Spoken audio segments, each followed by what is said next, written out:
lugares menos extremos, como nuestro sistema solar, el influjo del efecto mareal solo lo notan los objetos grandes como los planetas y las lunas. Todo el que haya ido a la playa ha presenciado el efecto mareal de la luna en la Tierra. La parte de la Tierra que está más cercana a la luna experimenta una mayor atracción hacia ella que la parte más lejana de la Tierra. Así que la Tierra adopta un aspecto abombado, y por eso en la playa vemos que el agua sube y baja durante un periodo de unas 12 horas. Pero el efecto mareal de la luna no solo tira de los mares, sino de todo el planeta. Un detalle que no captamos es que la esfera pétrea del planeta también cambia de forma. De hecho, el diámetro de la Tierra en dirección hacia la Luna es unos 60 centímetros mayor que el diámetro en dirección perpendicular, porque toda la Tierra se estira y aleja de la Luna. Los planetas también ejercen un efecto mareal sobre sus lunas. De hecho, ya que los planetas son mayores que las lunas, tienen más fuerza de gravedad y crean un efecto mareal mayor. Nuestra luna se compone de roca y metales demasiado sólidos para que se desintegren por el efecto mareal terrestre. Pero algunas de las lunas de Saturno eran conglomerados débiles de hielo, polvo y roca, a veces denominados cúmulo de escombros. Un cúmulo de escombros es como un cucurucho de helado o algo similar. Son aglutinaciones con solo fuerzas superficiales ligeras, objetos de cohesión débil.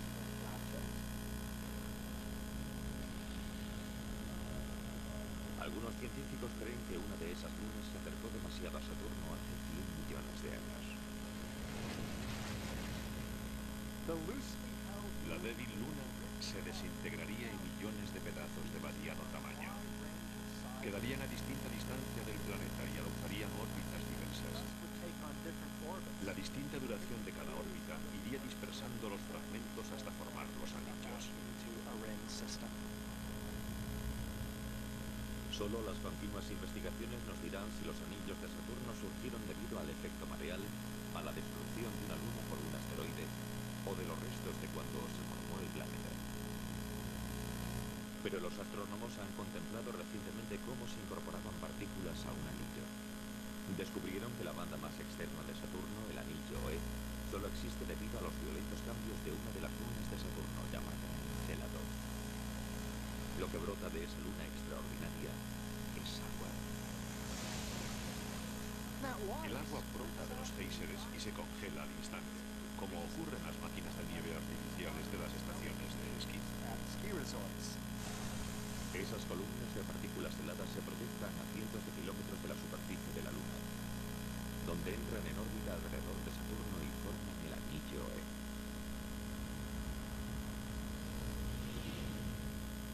Además de la inesperada emoción de ver añadirse material a uno de los anillos de Saturno, los astrónomos descubrieron otra sorpresa dentro de las partículas microscópicas del anillo E. En junio de 2009, los científicos hallaron presencia de sustancias conocidas comúnmente como sal y bicarbonato de sodio. Lo más emocionante de haber hallado la sal y los carbonatos en el anillo E es que son elementos que indican que hay un océano líquido dentro de Encélado. E igual que en la Tierra, donde según se cree la vida se formó en los océanos, muy bien podría estarse formando vida dentro de Encélado. Es una hipótesis muy atractiva, pero no está confirmada porque el sodio no figura entre los elementos expulsados. Puede haber otras explicaciones, así que hay que seguir investigando. Los astrónomos obtienen de hecho cantidad de datos nuevos sobre Saturno y sus anillos todos los días, gracias a una sonda espacial lanzada en 1997 llamada Cassini. La Cassini es como un microbús, es la nave interplanetaria más grande que haya creado la NASA. Tras un viaje de 7 años, la Cassini se convirtió en la primera nave que entró en órbita alrededor de Saturno, dándole a la humanidad primeros planos del sexto planeta desde el Sol y de sus anillos. Ya ha orbitado más de 100 veces alrededor de Saturno y al final de la misión puede que lo haya hecho unas 200 veces. La Cassini captó imágenes más cerca que nunca, desvelando un mundo caótico de formas cambiantes y sorprendente variación. A distancia parece que los anillos son un cuerpo sólido, algo estable alrededor del planeta, pero la cosa no es así. Se trata de algo caótico y desordenado. Al estudiar los anillos te sentías como estudiando geología. Ahora es como estudiar meteorología. Para asombro de los astrónomos, la Cassini reveló que las partículas de un anillo formaban una ola enorme. Vista primero en 2009, la ola alcanzó en el borde de un anillo la tremenda altura de más de 1,5 kilómetros. Los anillos son muy delgados, alcanzan unos 9 metros, así que es como estar en un lago de escasa profundidad y que una ola de 1,5 kilómetros de altura se acerque a ti. Impresionante. La causa de esa ola planetaria resultó ser el efecto gravitatorio de una luna de solo 8 kilómetros de diámetro llamada Daphne. Como está muy cerca de uno de los anillos de Saturno, el tirón gravitatorio de esta luna diminuta es lo bastante fuerte para crear olas gigantes. Demuestra lo potentes y notables que son esas interacciones gravitatorias entre las lunas y los anillos. Esas olas son solo una de las formas en que las lunas influyen en los anillos. También influyen en la forma de los anillos. Y así hay huecos y bordes y divisiones muy claras entre los anillos. Las lunas que crean esos bordes y divisiones se llaman lunas castoras. En el anillo F de Saturno hay una luna a cada lado que guía las partículas del anillo. Esas lunas, Prometeo y Pandora, son, por así decirlo, los vaqueros de Saturno. Actúan igual que los vaqueros en un rancho. Vamos, adelante.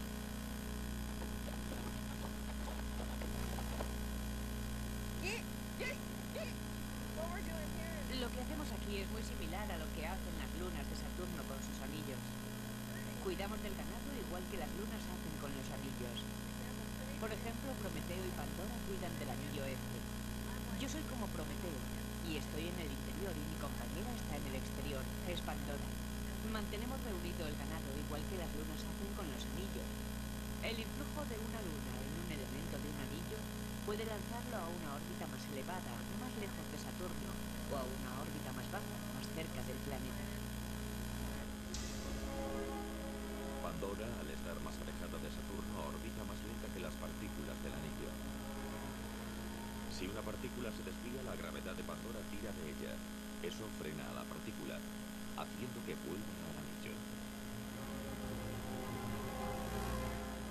En el interior, Prometeo orbita a mayor velocidad que las partículas del anillo. Su gravedad tira de ellas hacia adelante, aumentando su energía y haciendo que se alejen de Saturno.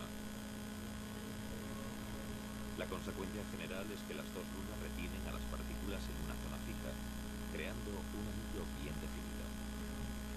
Las lunas desempeñan una función importante y crucial en el aspecto de los anillos y en cómo se forman. Las lunas pueden guiar a las partículas de los anillos y así surgen huecos, bordes y divisiones bien claras entre los anillos. Por tanto, los anillos están completamente dominados por las lunas de principio a fin. Las brillantes bandas de Saturno activaron la búsqueda de nuevos anillos, pero no aparecieron más durante siglos. Los investigadores soñaban con hallar otros, sospechaban que había más, pero no hallaron ninguno visible como los de Saturno. Cuando terminaba el siglo XX, un pequeño equipo de astrónomos orientó un telescopio hacia Urano, con la esperanza de aprender algo sobre su atmósfera. No buscaban anillos, pero su investigación dio un resultado sorprendente, desencadenando el mayor descubrimiento de anillos en más de 300 años.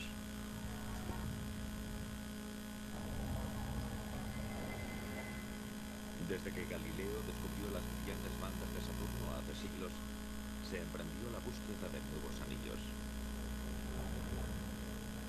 Pero pasaron cientos de años sin que apareciesen más, para gran frustración de los investigadores. que en 1977, cuando un pequeño equipo de investigadores se centró en el planeta Urano, su único interés era su atmósfera. El 10 de marzo el equipo envió un reactor modificado hasta el límite de la atmósfera terrestre y orientó su telescopio hacia el séptimo planeta desde el Sol. Esperaban el momento en que una estrella distante pasara por detrás de Urano. Querían medir la luminosidad de una estrella en función del tiempo su paso por detrás de Urano, porque así podrían estudiar la estructura de la atmósfera del planeta. Pero cuando la estrella se aproximó a Urano, ocurrió algo extraño. Antes de que pasara por detrás de Urano, la luz parpadeó varias veces. Atónitos, los científicos esperaron a ver qué pasaba cuando la estrella reapareciese por el otro lado. Y al reaparecer de nuevo, volvió a parpadear varias veces. El equipo había descubierto algo completamente inesperado. Los parpadeos en un extremo del planeta eran perfectamente simétricos a los del otro. Significaba que habían hallado un nuevo planeta con anillos. Fue una sorpresa y también emocionante verlos por primera vez.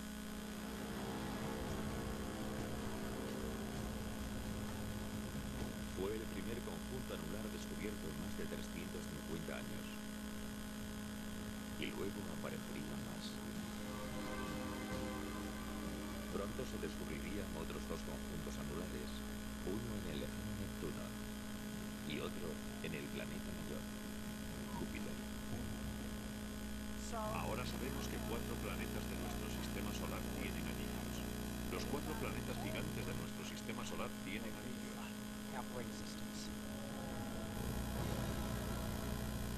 Pero si los anillos son comunes, ¿por qué tardaron tanto los astrónomos en hallar más? Porque los anillos de los otros planetas son muy distintos a los de Saturno. No fue casualidad que los anillos de Saturno se descubriesen a principios del siglo XVII y que no se encontrasen más hasta acá a finales del siglo XX. Los anillos de Saturno son amplios, brillantes y espectaculares. Los de otros planetas son mucho más sutiles. Sutiles en parte debido a su envergadura. Algo muy sorprendente del descubrimiento de los anillos de Urano fue que eran muy estrechos. La mayoría de los anillos de Saturno miden miles de kilómetros de diámetro, mientras que la mayoría de los de Urano abarcan menos de 3 kilómetros. Otro detalle es que son muy oscuros, mientras que los de Saturno están compuestos de hielo y son muy brillantes. Los de Urano son negros como alquitrán, lo más oscuro que puedan imaginar. Es más, los anillos externos de Urano son tan leves que los investigadores no los localizaron hasta el año 2003, en gran parte debido a que casi no hay nada en ellos. Por todo el conjunto hay nubes de polvo muy fino con un coeficiente de ocupación de 1 entre 100.000 o de 1 entre 1.000.000. Esas partículas están tan espaciadas entre sí que son como una pista de carreras cósmica que llegase de la Tierra a la Luna y viceversa, en la que solo circulasen unos pocos coches. Hay una diferencia abismal respecto a los anillos de Saturno, en los que las partículas a menudo están muy apretujadas, casi sin espacio entre sí.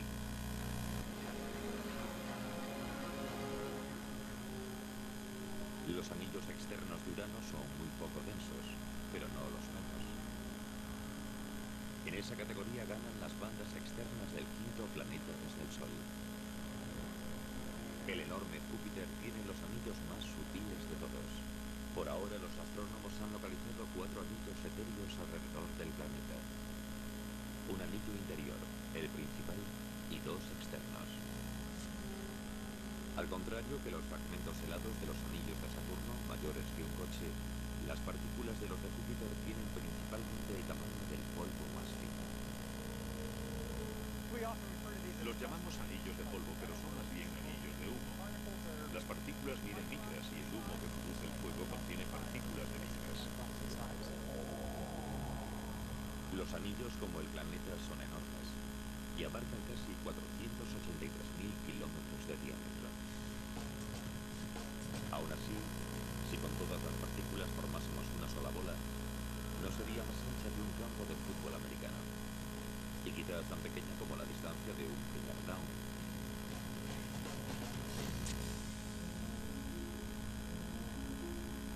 Hay tan poca materia en las dos bandas externas que son los anillos más leves que se hayan detectado en nuestro sistema solar.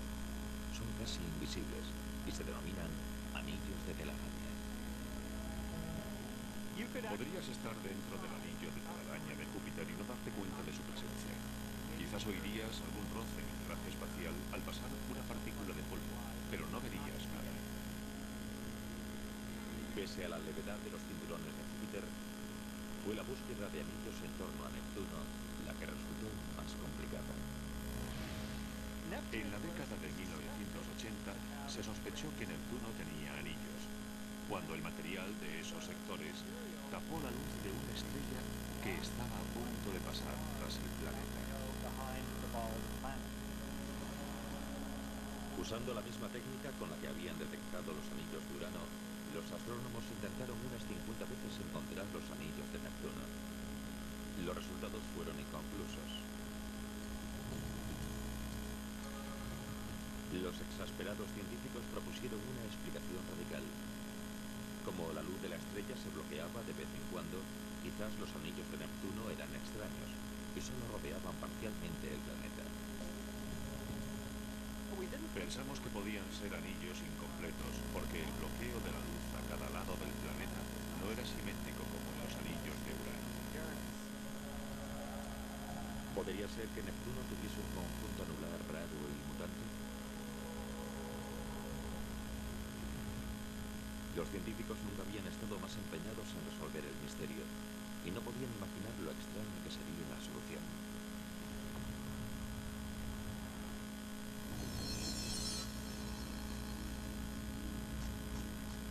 Durante más de 350 años, los únicos anillos conocidos fueron las brillantes y deslumbrantes bandas de Saturno. Luego, en solo 2 años y a partir de 1977, se descubrieron otros dos conjuntos anulares. Uno en Urano y otro en Júpiter. Pero la búsqueda de anillos en el distante Neptuno se prolongó durante muchos más años frustrantes. Neptuno está muy lejos, a gran distancia del Sol, así que no hay mucha iluminación en el anillo. Además de eso, ninguna nave espacial fue a Neptuno hasta 1989, cuando la Voyager 2 de la NASA viajó hasta el planeta más lejano de nuestro sistema solar. La Voyager 2 fue la mejor arma de los astrónomos en la búsqueda de anillos. El 25 de agosto de 1989, la nave llegó lo más cerca posible de Neptuno para cualquier nave espacial. Captó las mejores imágenes que los investigadores habían visto del octavo planeta desde el Sol. Un logro tecnológico increíble. Fue como hacerle una foto a un gato negro en un cubo de carbón a la luz de la luna. ¿Mostrarían que no había anillos en Neptuno, que los tenía enteros? ¿O los misteriosos anillos parciales que algunos astrónomos habían anunciado?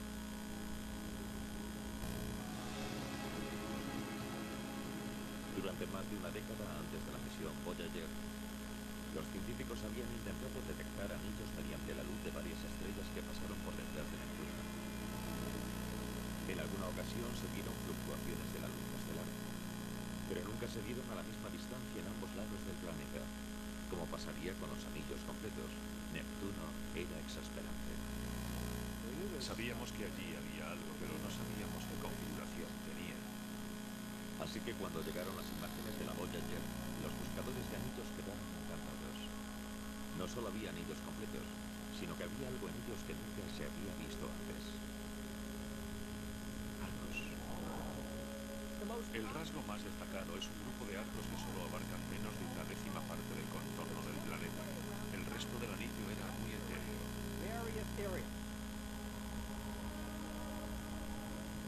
Los arcos eran simplemente segmentos de un anillo que eran más brillantes y densos que el resto del anillo.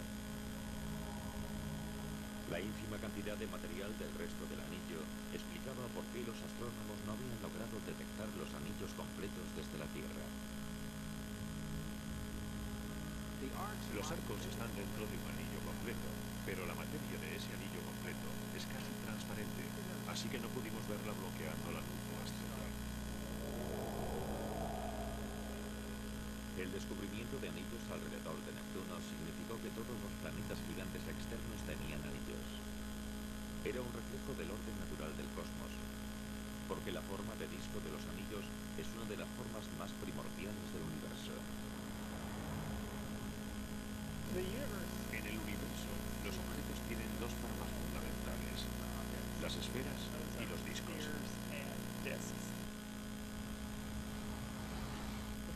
Si la rotación influye en la estructura de un objeto, tenderá a adoptar la forma de disco, y por eso vemos discos de todos los tamaños en el universo.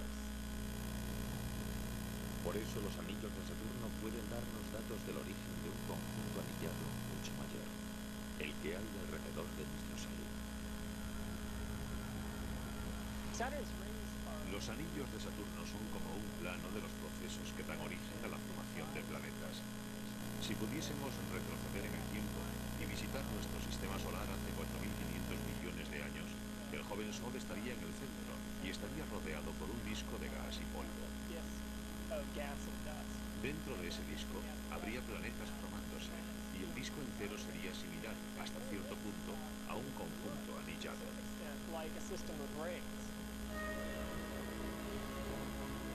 Los primeros planetas empezaron a formarse en el disco de escombros. Al ganar tamaño, su gravedad despejó espacio en sus órbitas. Los escombros que había dentro de su influjo gravitatorio acabaron captados o lanzados hacia el espacio.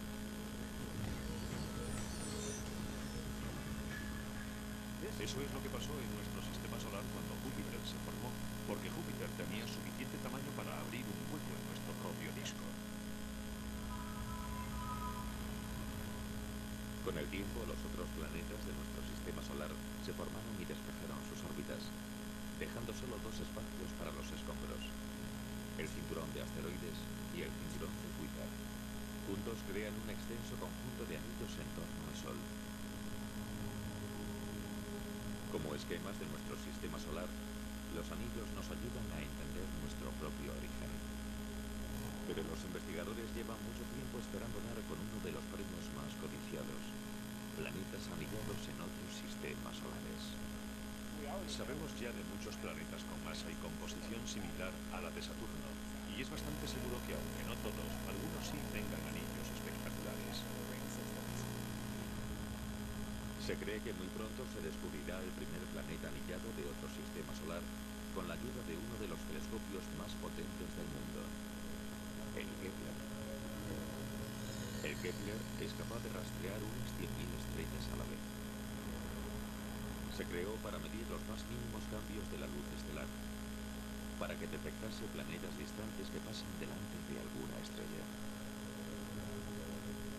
Cuando eso ocurre, el planeta bloquea parte de la luz de la estrella y el Kepler puede detectar ese bloqueo. Si un planeta anillado pasa delante de una estrella, los anillos también bloquean la luz de la estrella y esa señal también puede captarla el Kepler.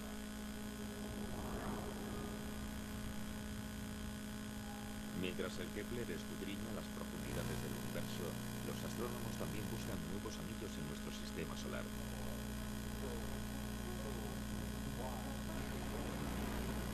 En 2006, una nave llamada Nuevos Horizontes salió hacia el espacio. Su viaje de 4.350 millones de kilómetros la llevará hasta el extremo helado del sistema solar. Si sobrevive, se convertirá en la primera nave espacial en ir más allá de Plutón. Los astrónomos sospechan que el planeta enano quizás sea el primer objeto rocoso que tenga anillos. Pero hay otro planeta anillado en nuestro sistema solar. Su anillo sigue un rumbo que podría provocar un desastre y sembrar el caos en la Tierra.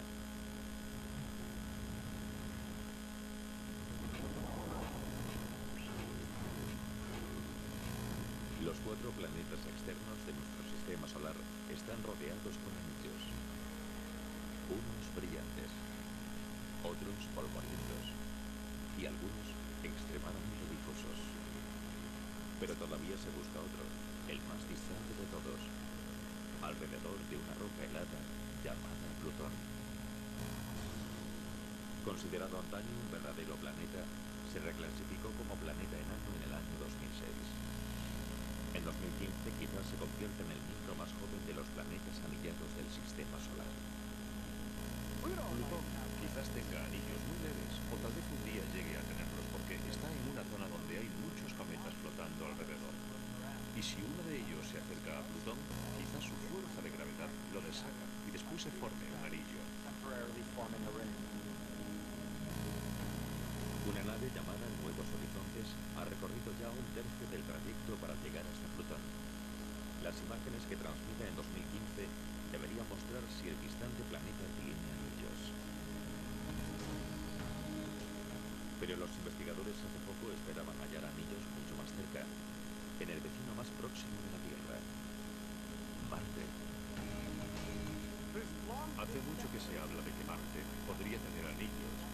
Se dijo ya en la década de 1970. Y la hipótesis se basa en que en todos los planetas con pequeños satélites aparece un anillo tenue. Dos pequeños satélites o lunas orbitan Marte. Aunque cada una mide menos de 32 kilómetros de diámetro, los astrónomos creen que de ella se desprende suficiente polvo para formar un anillo leve. Tienen que estar generando nubes de polvo. De eso estamos seguros. Solo queda averiguar cuándo y cómo se transforma eso en un anillo. Pero cuando se orientó el potente telescopio Hubble hacia Marte en el siglo XXI, no se vio nada. Hemos mirado ya 2 veces y no hemos visto nada. Así que nos desconcierta un poco que no aparezcan anillos en Marte. La propia Tierra antaño tuvo un anillo.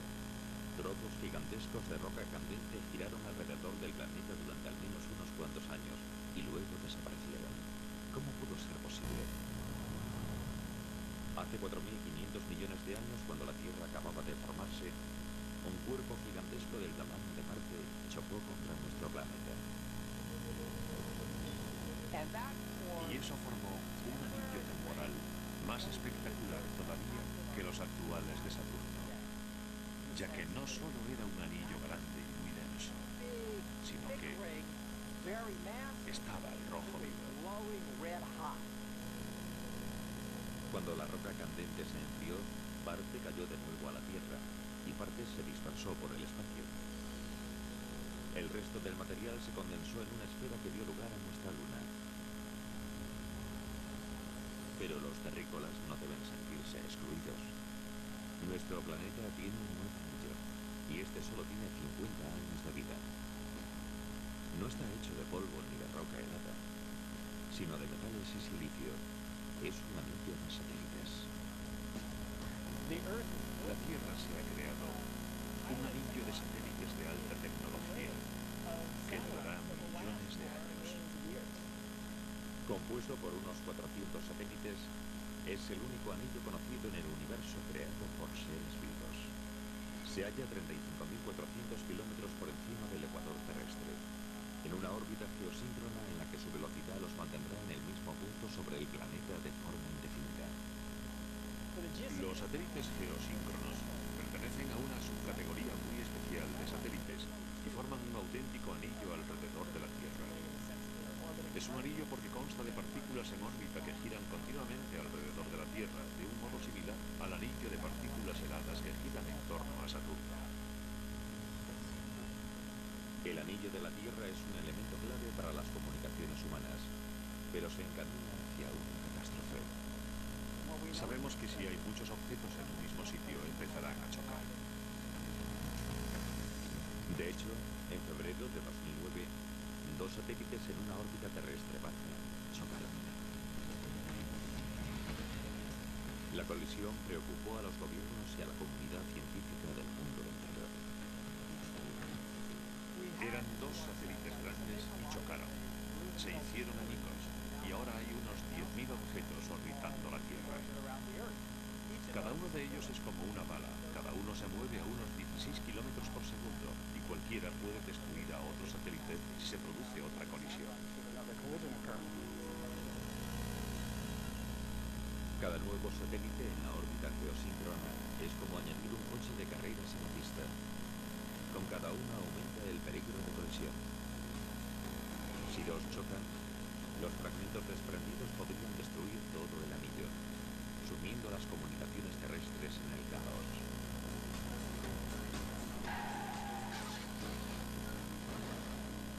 Acabará siendo un lugar poco seguro para cualquier objeto, porque habrá cientos de balas circulando sin cesar. Sean artificiales o naturales, los investigadores siguen buscando los preciados anillos, porque son una de las formas más esenciales del universo. Sin que ellos se transformaran en galaxias, sistemas solares y planetas, la vida tal como la conocemos no existiría. Los anillos, por tanto, son el principio de lo que es posible. Es verdad que recorremos millones de kilómetros para ver qué hay en el espacio, pero es porque así averiguamos cómo nos formamos, cómo es nuestro entorno, cómo es nuestro sistema solar. Si aprendemos más sobre lo que es posible en otros mundos, sabremos más sobre lo que es posible en la Tierra. Dado luz y energía durante más de 4.500 millones de años. Pero como todo lo que hay en el cosmos, nuestra estrella no demuestra con el tiempo morirá.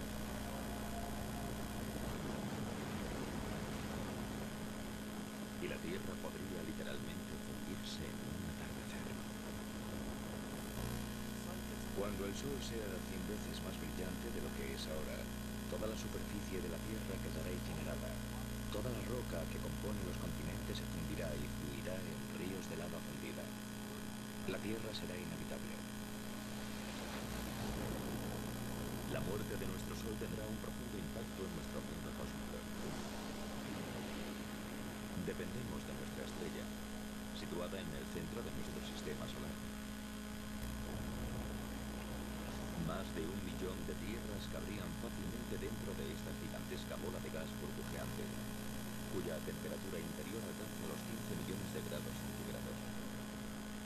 El Sol se encuentra aproximadamente a 150 millones de kilómetros de distancia.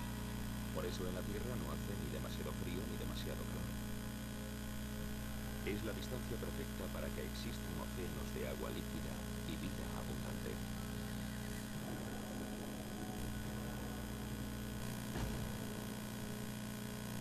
Dependemos tremendamente de la energía del Sol para sobrevivir. En primer lugar, las plantas utilizan esa energía en la fotosíntesis para poder crecer. Y después nosotros nos comemos esas plantas al igual que otros animales. Y después nos comemos a esos animales. También usamos los combustibles fósiles de plantas parcialmente podridas. Los vientos también se generan por el calor del Sol. Y usamos la energía solar por todas partes.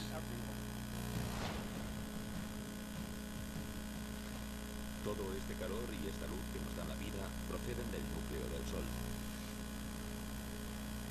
Un colosal reactor nuclear compuesto por 3/4 partes de hidrógeno y el resto fundamentalmente por helio, con trazas de elementos más pesados.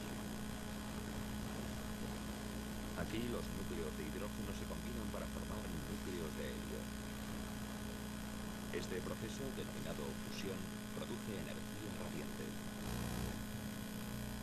Este coche es como una estrella recién formada, como el Sol. Cuando una estrella, como el Sol, nace, lo hace con el depósito lleno de combustible. Así que si yo lleno este depósito con combustible,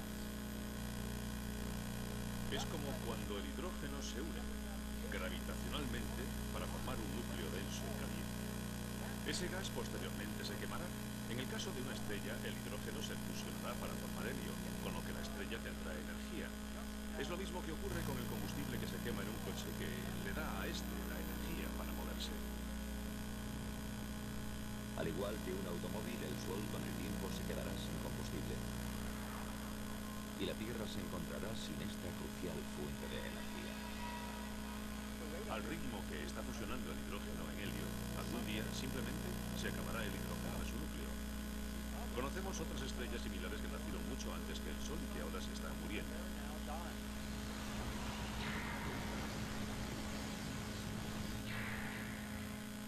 Para explicar el oscuro futuro de nuestro Sol, viajamos al pasado, a sus inicios.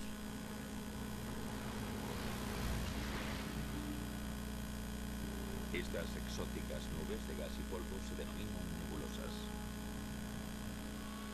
Están formadas por restos de estrellas moribundas.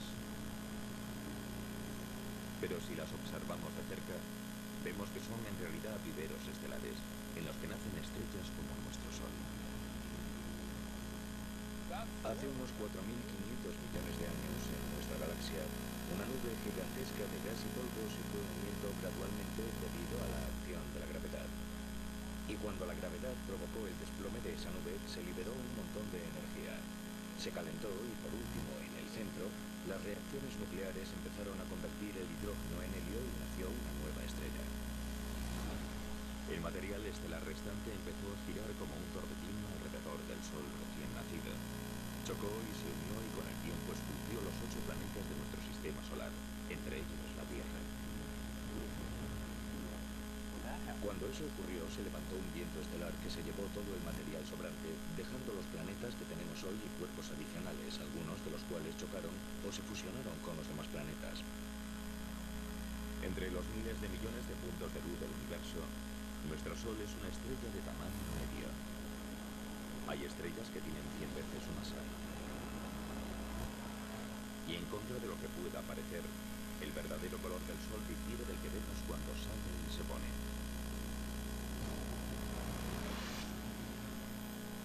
El Sol es en realidad una estrella blanca, no una estrella amarilla. Es blanca como este coche. Es cierto que el pico de su espectro está en el tono de los amarillos, pero también emite luz azul y luz verde anaranjada y roja. Y todos esos colores juntos son percibidos por nuestra retina y cerebro como color blanco.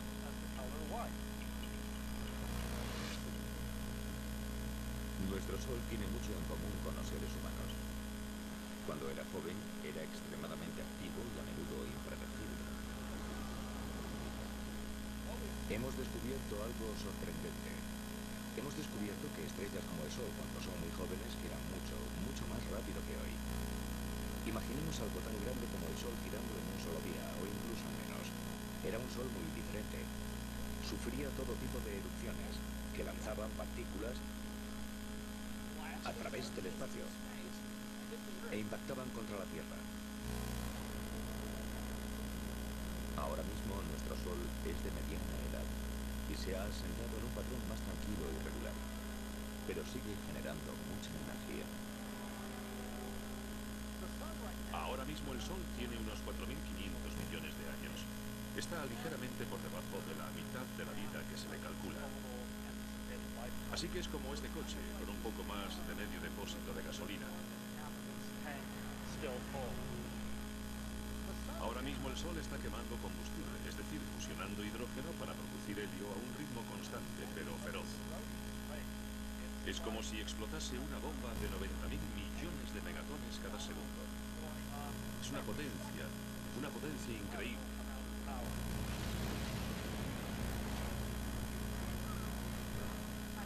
En la Tierra solo recibimos 2.000 millonésimas de la energía que produce el Sol. Para que lo entendamos, sería energía suficiente para hacer funcionar 29.000 billones de bombillas de 100 vatios durante una hora. La cantidad de energía que se genera en el interior del Sol es enorme. Nuestro Sol continuará produciendo energía durante toda su vida, que se calcula será de unos 12.000 millones de años.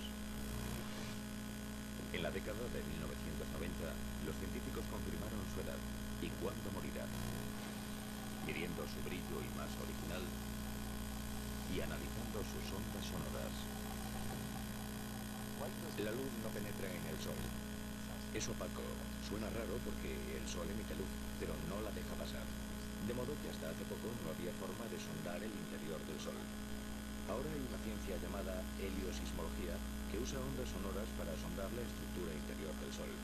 De modo que tenemos un buen conocimiento de cómo es la estructura interior de la estrella, lo cual nos ha permitido limitar los modelos de la edad del Sol y su evolución. Curiosamente, nuestro Sol ahora solo brilla un 30% más que cuando nació. A medida que envejezca irá brillando cada vez más y haciéndose más poderoso. Nuestro clima es muy sensible a la energía del Sol.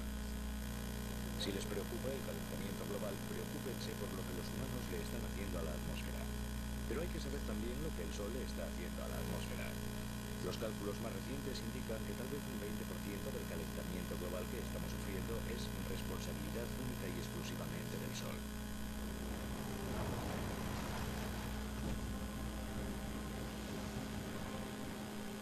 Dentro de 1000 millones de años, la luminosidad de nuestra estrella será un 10% mayor.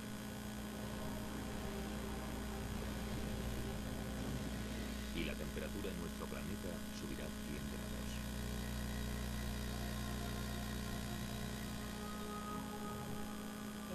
La humedad del aire sirve para atrapar la radiación infrarroja o el calor. Es como si cubriésemos la Tierra con una manta. Pero ahora viene lo malo.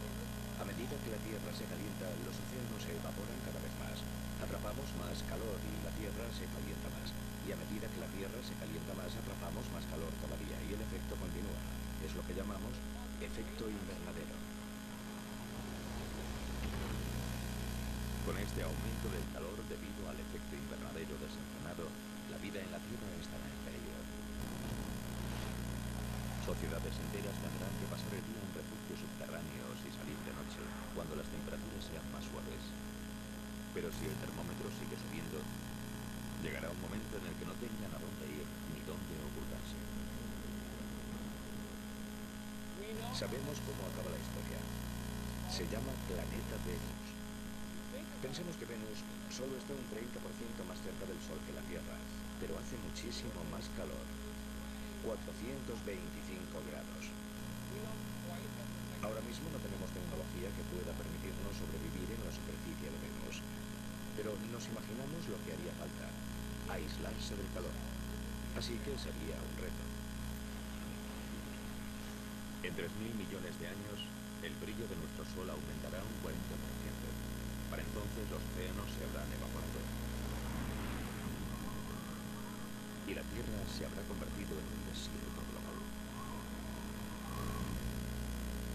El Sol habrá consumido unas 3/4 partes del hidrógeno de su núcleo para fusionarlo en helio. Como este coche, está a 3/4 vacío. Para entonces el Sol brillará más que ahora y será más grande. Así que la Tierra estará más caliente y no será un lugar muy agradable para vivir. Y la pesadilla solar estará muy lejos de haber terminado. Cuando el Sol cumpla los 10.000 millones de años, ocurrirán los cambios más drásticos.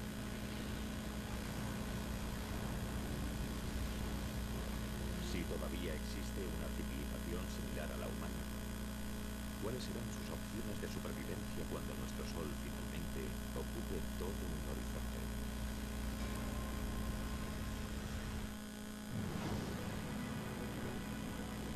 El resultado es inevitable. Cuando el Sol tenga unos 10.000 millones de años, se le acabará el hidrógeno del núcleo. Es el principio del fin para nuestra estrella, y no morirá en silencio. En cuanto a la Tierra, el calentamiento global u otros cataclismos podrían borrar a todos los seres vivos en apenas 1000 millones de años. Pero si de alguna manera lograsen sobrevivir descendientes humanos hasta entonces, se enfrentarían a una infierno vida. Cuando el Sol haya consumido todo el hidrógeno de su núcleo, empezará a contraerse sobre sí mismo. Y como ya no tendrá hidrógeno que quemar, creará una radiación, una presión hacia afuera, para equilibrar la atracción gravitacional hacia adentro. Aunque la fusión de hidrógeno se frenará en el núcleo, continuará fusionándose a un ritmo mayor en la zona que rodea al núcleo. La energía extra expandirá las capas exteriores del Sol. Eso significará que el Sol será mucho más potente, mucho más luminoso. porque la capa de hidrógeno que rodea el núcleo se fusionará, mientras este se contraerá a un ritmo mayor del normal. Toda la presión de la energía generada en esta capa de hidrógeno en fusión provocará que la parte exterior del Sol se expanda, convirtiéndolo en una gigante roja. Una gigante roja es una estrella que ha agotado la reserva primaria de hidrógeno combustible de su núcleo y que ha generado una acumulación de helio que es más pesado y más denso. Una estrella de tamaño medio como nuestro Sol pasará los últimos 2000 millones de años de su vida como gigante roja. Se llaman gigantes rojas porque cuando se produce esta expansión, la superficie se amplía tanto que se enfría. Y en términos de temperatura, las estrellas más frías aparecen más rojas. Durante la fase inicial de gigante roja ocurrirán cambios catastróficos. Nuestro Sol aumentará 20 o 30 veces su tamaño original y se volverá unas 100 veces más luminoso.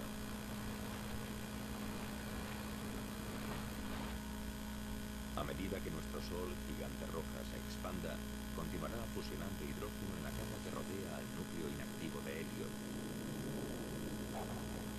con lo que producirá más helio en el núcleo. A medida que eso ocurra, el núcleo del Sol se desplomará y se calentará más. Se expandirá gradualmente a lo largo de unos miles de millones de años. Finalmente, el núcleo del Sol estará lo bastante caliente para prender el helio. Y tendremos un flash de helio, el equivalente estelar a lo que vemos cuando encendemos una barbacoa de gas. El helio encendido estará lo bastante caliente para sufrir una fusión, y eso creará carbono y oxígeno dentro del núcleo. El Sol moribundo resucitará con esta forma de energía nueva, pero provisional.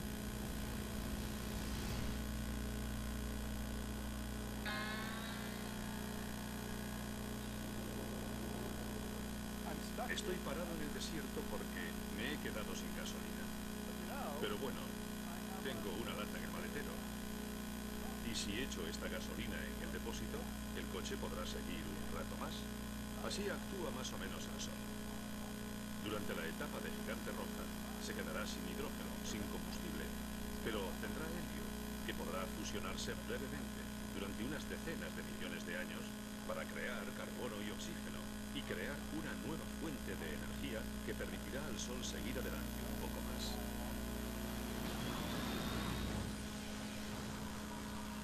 Al final de la fase inicial de gigante roja, el Sol moribundo entrará en esta fase estable de quema de helio. Estará más caliente, pero será algo más pequeño. Pero será solo la calma que precederá a la tempestad. Porque la transición del Sol a gigante roja se produce en dos fases. Durante la segunda fase, el helio se habrá agotado en el núcleo, formado ahora por carbono y oxígeno. El núcleo empezará de nuevo a contraerse y a calentarse. Pero todavía quedará helio en la capa que lo rodea, que continuará fusionándose y creando más carbono y oxígeno en el núcleo en contracción. Y todo esto estará rodeado por la capa de hidrógeno que seguirá fusionándose en helio.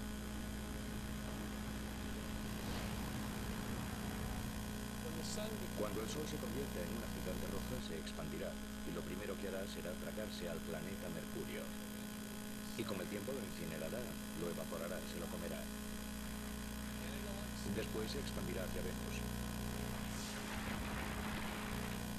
Cuando la transformación del helio en carbono consuma toda su energía, el núcleo empezará a menguar por segunda vez. La capa exterior se expandirá una segunda vez, y no será demasiado estable. Durante la segunda fase de gigante roja, la violenta contracción y expansión harán que nuestro Sol lata como un corazón de latido lento. Los latidos ocurrirán cada centenares o miles de años.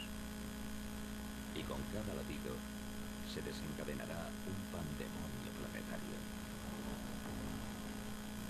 Mercurio y Venus están condenados. Se los tragará la gigante roja. Sin embargo, hay cierto debate en las publicaciones científicas sobre si también se tragará a la Tierra o no. El Sol será lo bastante grande para tragarse a la Tierra. El futuro de la Tierra es incierto, porque se encuentra en el límite entre ser devorada o sobrevivir. Pero los astrónomos disponen hoy de un posible adelanto del destino de nuestro planeta. El conjunto de telescopios ópticos infrarrojos ha captado primeros planos de una estrella moribunda, Cae Cygni, que se encuentra aproximadamente a 50 años luz de la Tierra. Cae Cygni está muy cerca del final de su etapa de gigante roja. Se ha hecho muy grande y en estos últimos millones de años de existencia ha empezado a latir. Late cada 400 años más o menos, así que se hace más grande y brillante y más pequeña la manada. Si esta estrella tan tremendamente hinchada, Cae Cygni, fuese nuestro Sol, habría devorado todos los planetas hasta Marte. La Tierra y todas sus maravillosas formas de vida se habrían fusionado con los materiales que hay dentro de esta estrella moribunda. Obviamente no llevamos aquí tanto tiempo, ni lo estaremos, para comprender exactamente qué ocurrirá cuando muera el Sol. Habrá que observar otras estrellas para ver qué podría pasar. La observación de otras estrellas moribundas nos ha permitido vislumbrar el asombroso pronóstico a largo plazo de nuestro Sol y qué le espera al resto del sistema solar. La Tierra podría verse catapultada hacia un abismo en llamas. Sin embargo, investigaciones recientes indican que si se diesen las condiciones cósmicas adecuadas, a nuestro frágil planeta podría esperar un destino sorprendentemente diferente.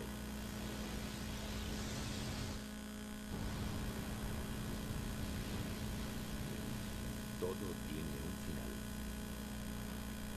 Dentro de unos 5.000 millones de años, nuestro Sol nodriza dejará de alimentar a su camada planetaria. Cuando comience su agonía hacia la muerte, se expandirá hasta 100 veces y devorará al planeta Mercurio. Y después, a Venus. Hacia el final de su segunda fase de gigante roja, el Sol se contraerá y expandirá varias veces.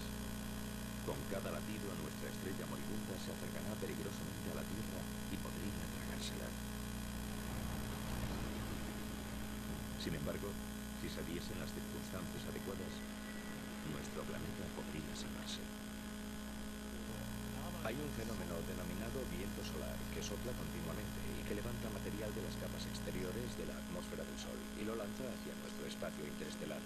Cuando el Sol empiece a expandirse en la fase de gigante roja, las capas exteriores de su atmósfera estarán más sueltas todavía de lo que están ahora, y el efecto del viento solar será mucho más notable. Los datos indican que si el viento solar arrastra un 30% de la masa del Sol, su atracción gravitacional se debilitará lo suficiente para que la Tierra pueda alejarse lo bastante. Si el Sol pierde parte de su masa, su gravedad se debilita y la órbita de la Tierra será mayor. Así que, si tenemos suerte, nuestra órbita se expandirá lo suficiente hacia afuera para que podamos evitar la expansión del Sol y no resultaremos incinerados. Pero la Tierra no estará totalmente a salvo. Aunque el Sol podría perder masa, también podría tener una interacción de marea con nuestro planeta, y eso podría tener consecuencias sofocantes. Hay al menos dos efectos que compiten. Aunque a medida que envejece el Sol pierde masa, y eso significa que la órbita de la Tierra se va alejando gradualmente del Sol. También es verdad que la Tierra, como está muy cerca de la superficie del Sol, provocará una marea, una protuberancia de gas en el Sol. Y una interacción gravitacional entre esa protuberancia y la Tierra frenará a esta en su órbita, provocando que la Tierra gire gradualmente en espiral hacia el Sol. Así que tal vez la pérdida de masa nos alejará lo suficiente para estar a salvo. Pero tal vez las fuerzas de la marea nos meterán en una espiral que nos tragará y la Tierra resultará incinerada.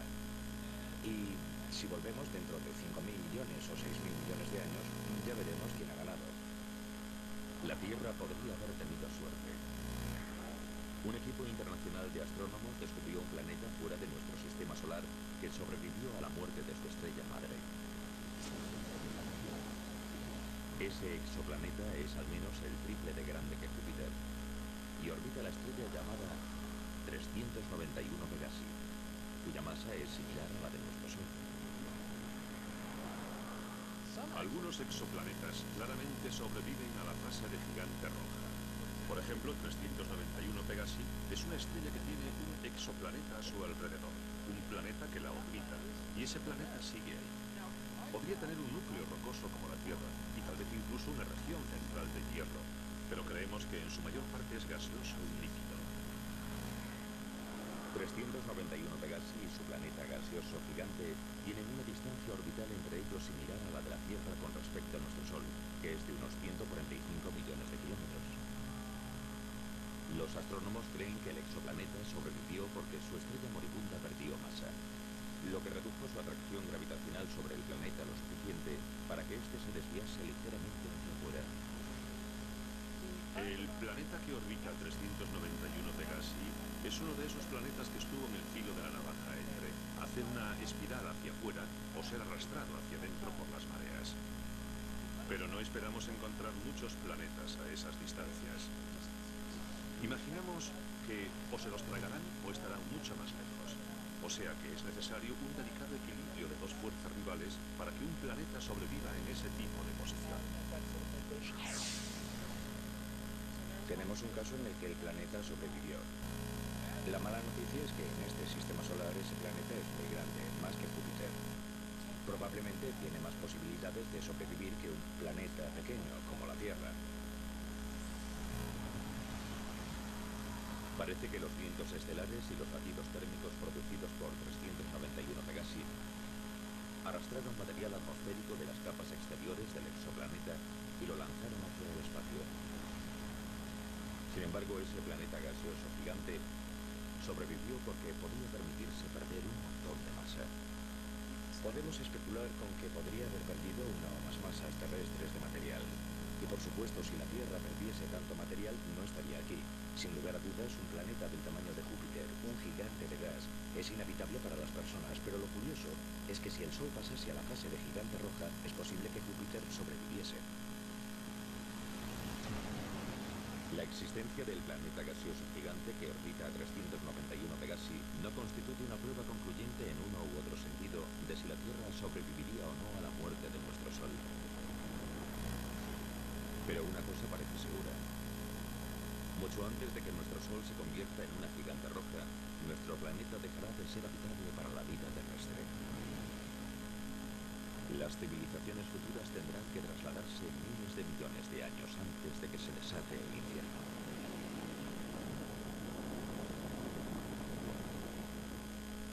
Dentro de 1000 millones de años, si nuestros telespectadores siguiesen por aquí, les recomendaría que se fuesen a Marte.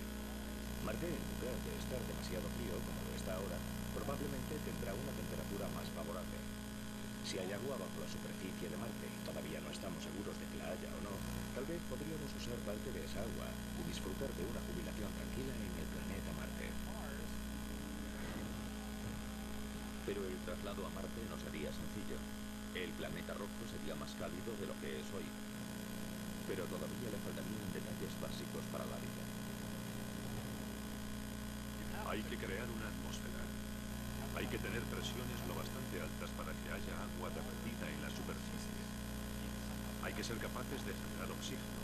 Que un planeta o una luna esté en una zona habitable no significa que sea habitable.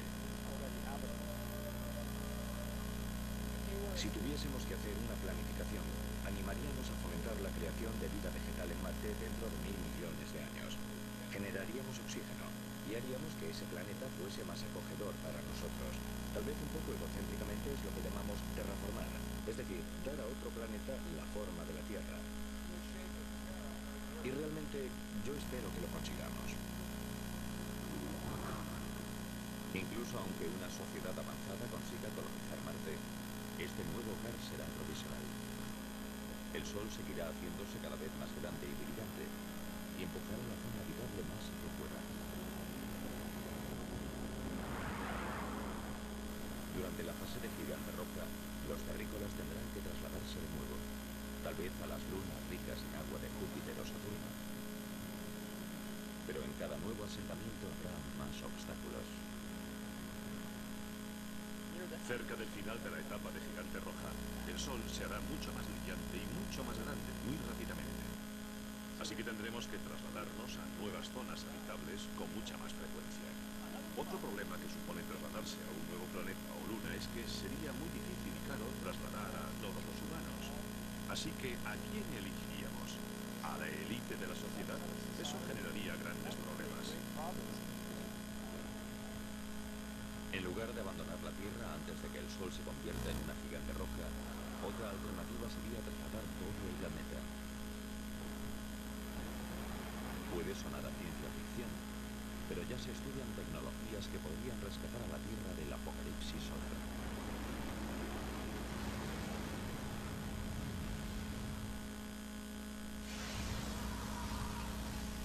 Las predicciones sobre el fin de nuestro Sol son comúnmente aceptadas.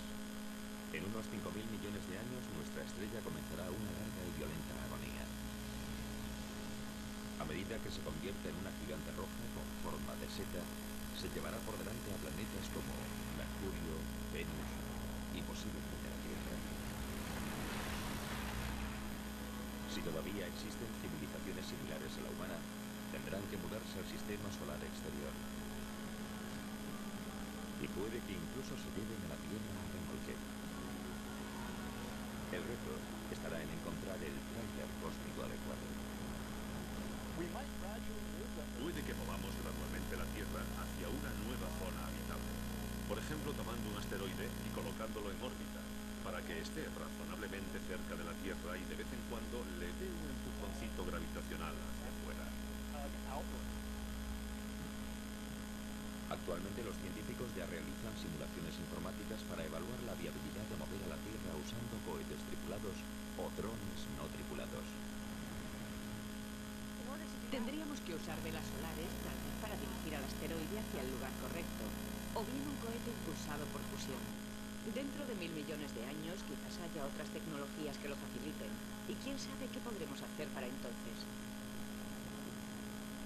Los investigadores han calculado que habría que desplazar al asteroide cada 6.000 años para que siguiese empujando a la Tierra hacia afuera, a medida que nuestro Sol aumentase su brillo. Habría que hacerlo gradualmente, poco a poco, a lo largo de millones de años. Así nos iríamos alejando gradualmente siguiendo el ritmo de la variación de la zona habitable. Incluso si se pudiese reorbitar a la Tierra fuera de la zona de peligro, su futuro sigue siendo poco prometedor. Hacia el final de la segunda fase de gigante roja, los latidos inestables de nuestro Sol disminuirán, porque buena parte de su atmósfera exterior estaría saliendo despedida. Sin embargo, eso significa que su energía se agotaría rápidamente. No habrá tanta masa, tanta gravedad empujando hacia abajo, sobre la fina capa de hielo y comprimiéndola. Y no será tan sensible a la temperatura. En esta fase el Sol se volverá más pequeño, más caliente, más azul. No será rojo, tan brillante. Los índices de reacción nuclear irán decreciendo. Y al final, cuando la estrella haya perdido masa suficiente, esos índices de reacción básicamente se apagarán. Así que la estrella, en este caso el Sol, al final se quedará sin combustible y empezará a menguar. A diferencia de otras estrellas, nuestro Sol moribundo no se marchará con una explosión cuando se quede sin combustible. Algunas estrellas al morir producen una explosión supernova. Un estallido de radiación que puede eclipsar temporalmente a toda una galaxia. Pero ¿por qué nuestro Sol no nos ofrecerá un montaje de fuegos artificiales espectaculares a su muerte? Eso es lo que uno de nuestros fieles espectadores quería preguntarnos. Así que Leroy de Newport, Rhode Island, nos escribió: ¿por qué nuestro Sol no se convertirá en una supernova cuando muera? Leroy, estoy seguro de que el Sol no explotará como una supernova. Hay dos razones. Primera, el Sol no es lo bastante enorme para explotar por sí solo. Las estrellas deben tener entre 8 y 10 veces la masa del Sol para explotar por sí solas. Y segundo, el Sol no tiene una estrella compañera a la que podamos robar materia y aumentar su masa para, al final, volverse inestable y explotar.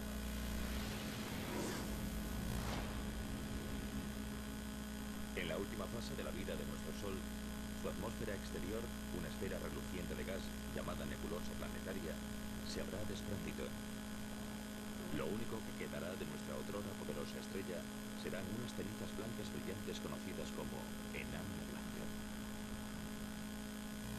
En ese momento será del tamaño de la Tierra y le quedará la mitad de su masa, más o menos. Ese objeto seguirá teniendo tanta energía térmica como la que tenía todo el Sol, pero será muy pequeño y no la irradiará de forma muy eficaz. Las enanas blancas son pequeñas, pero extremadamente densas. Imagínense nuestro Sol enana blanca tan pequeño como la Tierra, pero con la misma masa que la estrella entera. Si tomásemos un trozo de material de la enana blanca del tamaño de un teléfono móvil, pesaría lo mismo que un elefante. Es un material muy denso, aunque el tamaño de esta enana es muy pequeño en relación al Sol tal y como lo conocemos hoy. Como enana blanca, nuestro Sol se jubilará contando con sus ahorros de energía térmica, que usará durante miles de millones e incluso billones de años. Una vez que se haya convertido en una enana blanca, será como un coche que todavía se mueve. Se ha quedado sin gasolina, pero sigue moviéndose porque tiene energía de inercia que lo impulsa hacia adelante. No genera energía nueva quemando combustible. Irradia hacia afuera la energía acumulada en su interior caliente. Energía que había generado a través de las reacciones nucleares cuando era joven, lleno de vida. Así que es como un coche que sigue adelante cuando ya no tiene combustible, hasta que al final, con el tiempo, lentamente se para.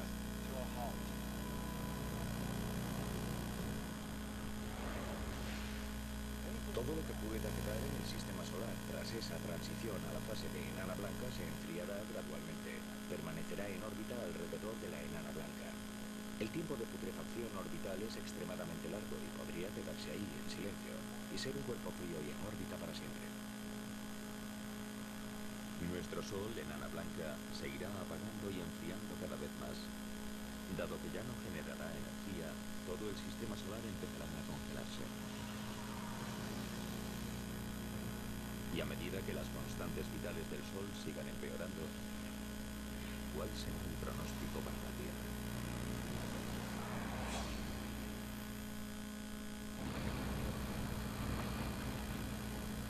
En su lecho de muerte, nuestro viejo Sol se volverá insufriblemente caliente como gigante roja y después insoportablemente frío como enana blanca.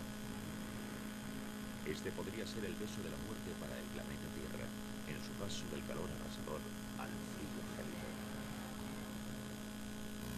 Cuando el Sol se convierta en una enana blanca, imaginamos que las temperaturas en la Tierra, dependiendo de dónde se encuentre dentro de su órbita, bajarán significativa y rápidamente, porque la enana blanca ya no producirá energía a través de la fusión y ya no calentará la Tierra.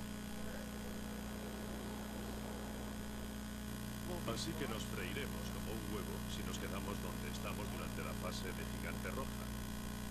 Pero al mismo tiempo nos congelaremos si nos quedamos donde estamos cuando el Sol se convierta en una enana blanca.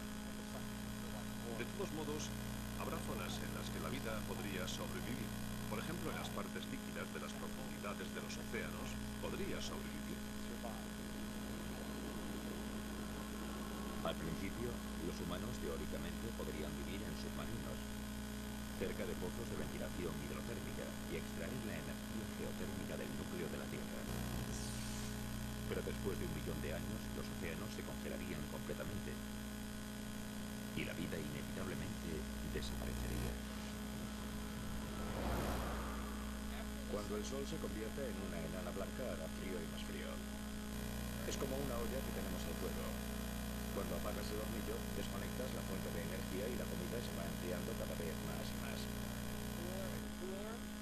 Si la Tierra logra sobrevivir hasta que el Sol sea tan solo una enana blanca, prácticamente no recibirá ninguna energía. Y puedo decir, con total seguridad, que si nos quedásemos por aquí el tiempo suficiente, podríamos morir por el fuego y también por el hielo. Sin la energía de nuestro Sol, toda la vida que quede en nuestro sistema solar desaparecerá. Sin embargo, este desastre podría evitarse si logramos algo que hasta ahora ha sido imposible: reproducir la fusión de hidrógeno del Sol aquí, en la Tierra.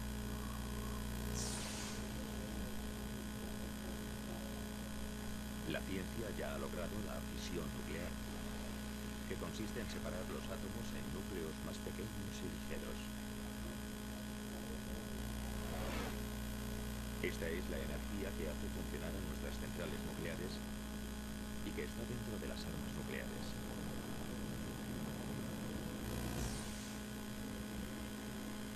Pero la fusión nuclear que se produce en el núcleo del Sol implica unir los núcleos para formar un núcleo más grande y pesado. Y por el momento, este proceso todavía no se ha logrado aquí en la Tierra. Para reproducir las condiciones del Sol hay que conseguir que los materiales estén a la densidad y temperatura que hay en su centro. El Sol cuenta con su gravedad para producir distintas reacciones. En la Tierra no disponemos del lujo de la gravedad del Sol, así que tenemos que encontrar otros medios para intentar comprimir el material y generar el tipo de densidades que encontramos en el Sol. En el Laboratorio Nacional Lawrence Livermore, en el norte de California, los científicos han aceptado el reto e intentan crear una estrella artificial en miniatura. El experimento implica apuntar el mayor láser del mundo, del tamaño de 3 campos de fútbol, a un objetivo minúsculo lleno de hidrógeno. En un experimento de confinamiento inercial como el de Lawrence Livermore, se empieza con una bolita pequeña, como de 1,5 centímetros de grosor, cuyo núcleo está formado por un material sólido que contiene un montón de hidrógeno que se somete a fusión. Y por fuera hay capas de diferentes materiales diseñados para producir una onda expansiva que empujará y comprimirá el núcleo lo máximo posible. Ese colosal láser se dividirá en 192 rayos que impactarán contra la bolita colocada dentro de una cápsula. Cuando la carcasa de la bolita de combustible reciba el impacto de estos rayos X con esa elevada energía, debería implosionar y producir fusión nuclear dentro de su núcleo. Si dispusiésemos de una fusión nuclear controlada y a un precio razonable, todo cambiaría. Muchos aspectos de nuestra vida podrían cambiar, pero lo más importante es que ya no necesitaríamos al Sol. Podríamos producir energía, calor y luz a la carta, vivir en cualquier lugar del cosmos y con un suministro de hidrógeno crearíamos nuestra propia energía. Podríamos volar a otros planetas rápidamente, en días en lugar de en años. Podríamos extraer toda el agua que necesitásemos de prácticamente cualquier material que contuviese hidrógeno y oxígeno. Y si no tuviésemos oxígeno suficiente, lo fabricaríamos. Conseguir una fusión nuclear fiable podría salvar a la Tierra y a todas sus formas de vida, librándonos de nuestra dependencia del Sol. Pero el destino del Sol está sellado de todas formas. Como enana blanca, cada vez será más frío y apagado. La estrella que en el pasado había suministrado energía a todo un sistema solar, al final acabará desapareciendo ante nuestros ojos. Cuando el Sol se enfríe del todo, no podremos verlo a simple vista. Por eso alguna gente usa el término enana negra o estrella oscura. Será invisible y se quedará en el espacio casi para siempre. Nuestro sistema solar no podrá evitar su cita con el destino dentro de 5.000 millones de años. Pero la muerte de un sistema planetario puede generar la chispa del nacimiento de otro. La nebulosa de nuestro Sol con el tiempo se fundirá con otros materiales estelares y juntos darán vida a la siguiente